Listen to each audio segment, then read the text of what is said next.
A Belmont-based lithium producer with ties to Tesla is one step closer to building a mine in rural Gaston County. The company announced regulators have approved a state mining permit after years of anticipation. Our Queen City News chief business correspondent Taylor Young is here now. And Taylor, the company says this really is a major step forward. Yeah, it really is. So Gaston County is one step closer to having one of the largest lithium mines in the U.S. Now, this has been years in the making, and while the company is celebrating this step forward, it didn't come without opposition. So the process started back in 2016 when Piedmont Lithium was founded. An executive says the company was essentially formed around this project because of how much lithium is in the area. So in 2022, the company moved its headquarters to Belmont and has been working towards building this mine ever since.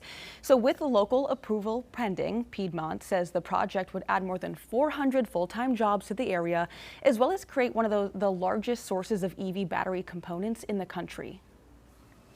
This is a big day not only for Piedmont and our employees in receiving this state mining permit approval, but it's a big day, I think, for North Carolina and a big day for U.S. energy security and the electrification supply chain.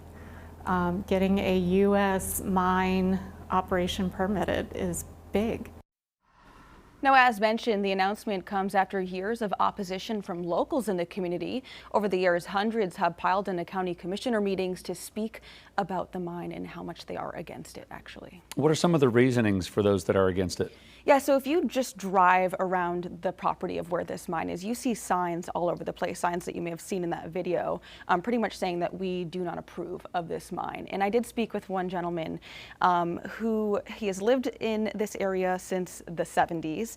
And there's a couple of reasons of why he's against it. For one, he has seen Piedmont Lithium purchased upwards of 3,700 acres around his property, including homes. And some of these homes are actually being burned to the ground, which I know sounds a little alarming, but I did speak with the local fire department there, who says they are pretty much teaming up with Piedmont Lithium, because keep in mind, Piedmont Lithium owns these properties, they own these homes. So the fire department is using these structures as live burn training. But of course, people who live in this area and have been living in this area pretty much their whole life really see it as Piedmont Lithium is erasing their history.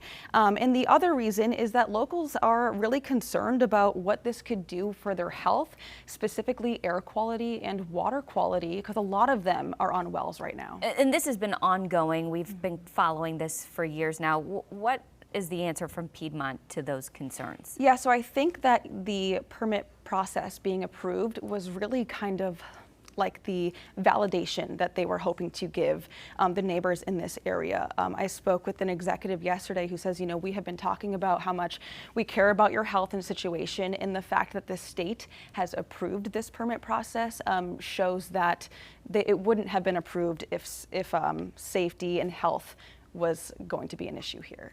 Okay, so permits approved. What's kind of the next step for Piedmont? Yeah, so Piedmont actually needs to get a rezoning approval from the local government. So right now this property is zoned as residential. In order for them to build a mine here, it needs to be rezoned as industrial. So once that goes through, I'm told that construction of this mine could take upwards of 2.5 years. So we are still a long shot out, but once this goes through, I mean, this is going to be massive for this area. Yeah. All right, Taylor, thank you for that. Speaking of